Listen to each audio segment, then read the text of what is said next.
Morning, guys. Today is April 17th, 2020, and tomorrow is the big anniversary of the 1906 San Francisco earthquake. This earthquake was huge. It was a 7.9 on the moment magnitude scale, and in the terms of historical significance, it destroyed a large portion of a major city.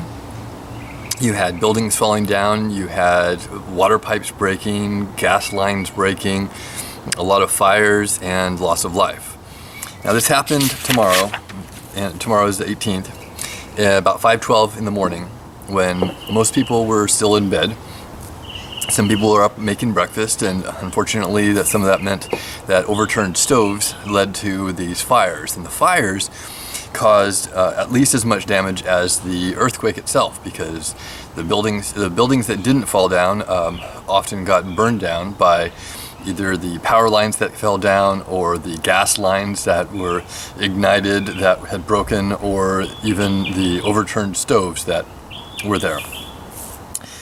So it was the first natural disaster to be well documented by photographs, and this is a comparison that we can see with the history of the Civil War, which that was the first war that was significantly documented by photographs. Photography had been used to take pictures of war at least 20 years before. History of photography goes back hundreds of years, but taking pictures of war was not that commonplace. And then now you have history of the Civil War, and you can buy lots and lots and lots of books on the photography of the Civil War, because it was the first time that a war was so well documented. And we can talk more about that in another lecture. But this is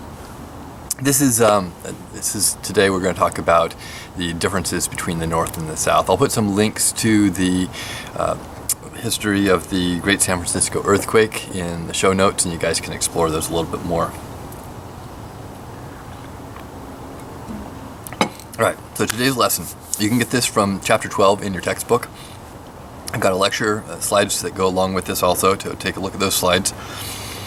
So first of all, North and South differences. This is something that you really need to have a good grasp on as you explain a lot of the things that happen with the Civil War. As we look at causes and consequences, the differences between the North and the South really have a big impact on this, not only in the way that the war is fought, but the reasons why the war started and the reasons what happened after the war happened the way they did.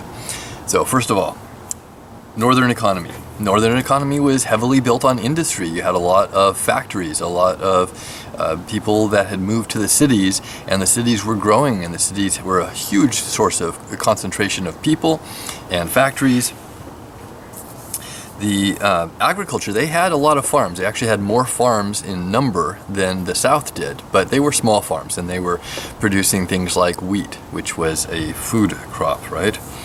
Southern industry, they had some industry, but for the most part, it was agriculture. It was large agriculture. There were very few farms, but there were plantations, and even the plantations, there weren't that many, but if you had a plantation, it had thousands of acres. It was going to be a very large deal. They grew mostly tobacco, cotton, and some sugar. There's some rice in there also, but for the most part, tobacco, cotton, and sugar. These are things that are critically important to the South's economy. In fact, the cotton is the biggest, we know that, but critically important to the South's economy because it's called a cash crop. A cash crop is something that you grow and then you sell. You can't just grow it and use it immediately for yourself. You might have to sell it to somebody who produces it into something that you can use. But sugar, you cannot live just on sugar. Sugar is something we use in a lot of our foods, but we do not have a bowl of sugar for breakfast. Okay, most of us don't. Cotton, you can't eat cotton. You can't wear cotton. You have to put it into something. You have to take it to a textile mill and turn it into threads, into fabric. This is something that you can't use right away. So these are cash crops. They could not live just by these alone. If you're growing wheat, you can grind the wheat and turn it into flour, and you can eat it relatively quickly. It's not something that requires a factory to make it usable. All right.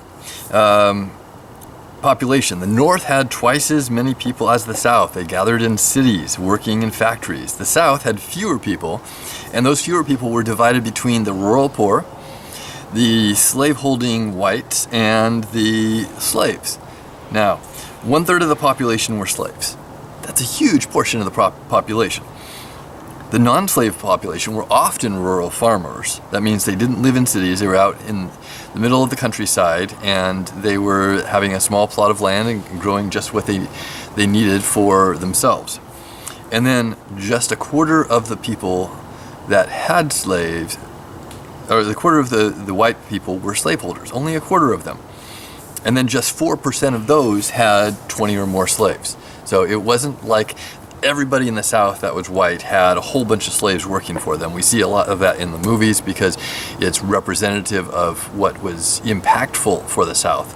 But if you were an average white person in the South during 1860, you probably didn't have slaves.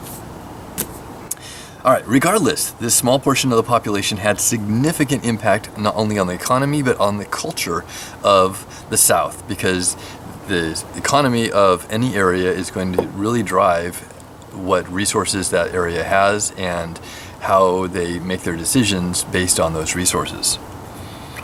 Cities. The South was still very rural. It had small towns. The North had almost all of the large cities. Two exceptions to that, New Orleans and Baltimore, Maryland. These were the only cities in the South that had anything larger than 100,000 people in their city. And to give you an idea of that, here we've got our map of the United States. We've got New Orleans is going to be down here. That's going to be the biggest city in the South. Up here, Baltimore, Maryland, let's see, where's Maryland? So Baltimore is going to be up here. Baltimore is way up here. Baltimore is very far north. In fact, Baltimore is so far north that it is right on a border state to what would be the southern states. This would be one of the first areas that we would think of as, well, that's a northern state. But really, it was part of the South, but it was very far north. All right, transportation. Next one is transportation.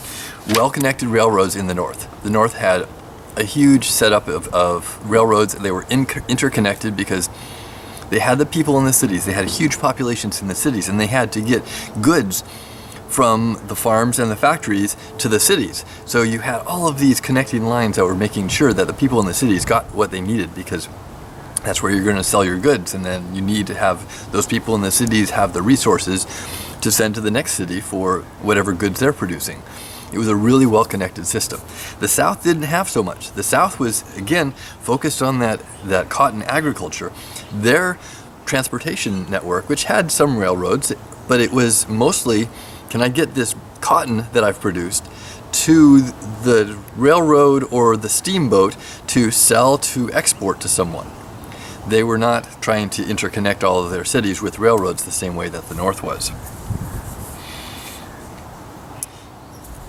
All right, why were the North-South differences so important? Okay, this is what you need to know. Number one, the economy. The North had greater resources and self-sufficiency in terms of people and manufacturing. They had more people, they had more factories, they could rely on themselves. If the South was not part of the equation, the North probably would have done all right. They would have had less cotton to deal with, but for the most part, they would have been able to fend for themselves. The South was more dependent on cotton, exporting cotton. They were making 2/3 of the cotton for the world. That was huge. There was a lot of cotton exports coming out of the South, going all around the world. And this gave the South a lot of confidence that they could buy whatever they needed with that cotton export, whether they exported it to the North or if they exported it to Europe, they were going to be able to pay for whatever they needed. They couldn't make it themselves, but they could export it, sell that cash crop, and then pay for whatever they needed from somebody else. The question of resources and self-sufficiency is going to be played into how the war is fought. Population. The North had so many more people, and people are a resource. The people fighting often found that they were fighting for a noble cause. So the people in the North are either thinking that they're fighting for the cause of I'm against slavery, so I want to fight to make sure that the slaves are free. Or they're fighting for, hey, you know what, we want to keep this union together. I'm going to fight to make sure that the United States does not get broken apart. Those are really the two big reasons why someone would be motivated to fight. Now, the South, on the other hand, they had fewer people, and even fewer still who were free. And then the people that were free, and they're fighting to preserve slavery. Now, you aren't necessarily a slaveholder, so you're not fighting to preserve your own slaves. You're fighting to preserve a rich man's slaves, or even a not-so-rich man who happens to have slaves. You lose a little bit of that motivation. How hard would a poor white man fight to preserve somebody else's slaves? Some would fight to preserve states' rights, and that's been brought up. And some are going to fight to preserve that popular sovereignty and making sure that the states can decide for themselves whether slavery is legal or not legal. But is that going to be enough? Is that going to be enough to make sure that they win the war? Cities are a great resource for communication, production, and distribution. The North had more, and they were larger, and they were better connected. Transportation, the North was well connected. Moving resources was not a problem. The South relied on the same methods of transport that they used for transporting cotton, and they were not so well connected. This is going to be a problem for transporting resources and troops during the war. All right, so questions to think about today. Why were there differences between the North and the South, and what made those differences important? Just think about this. I will post a practice question online for you, just so that you can see if you can get the answer right. This should be something that you're able to use in other answers, though. So again, as you guys were working on your Fort Sumter questions, what I really needed to see in that, when I asked to tell me a little bit about why the differences between South Carolina and Abraham Lincoln were important, you should bring into it what is important to South Carolina. South Carolina is dependent on cotton. South Carolina is dependent on slavery. That's something that you want to bring into it. Some of you did, but a lot of you just assumed that the reader knows the background of the North and the South differences. You really want to make a really solid answer by bringing in the things that you already know about those North and South differences. Same thing for the second question, asking about what was significant about the fall of Fort Sumter. Some people are saying that Fort Sumter was a critical fort, very important for the Confederates' defense. It really wasn't. It was a fort that wasn't even finished being built yet. It would have been great for defending the United States from a foreign invader, but it wasn't going to be a critical port in the war. It wasn't going to be a critical port in developing supplies, resources for the South. It was something that was more of a symbolic loss of a federal stronghold. All right, your goals for the day. Log into both Schoology and our new Google Classroom, and make sure you make sure your attendance is taken, and then answer the Fort Sumter questions if you haven't already. Those are due at midnight tonight, and I've already sent back a lot of feedback to a number of you for the answers that you've given. Some of you have given me fantastic answers. Good job. Some of you guys have given me answers that are lacking. So when I'm asking for 6 sentences, I'm really looking for 6 sentences. I'm not going to count every single sentence unless it looks like you have a weak argument. If you have a weak argument and I count, okay, so they got 6 sentences. But if you have a strong argument and you're telling me all the great details that you need to tell me about why you've chosen the answer that you have, that's really what we're going for. And some of you guys have given me like 2 or 3 sentence answers, and that's not going to cut it. All right, stay safe, stay healthy, and I'll talk to you soon. Bye-bye.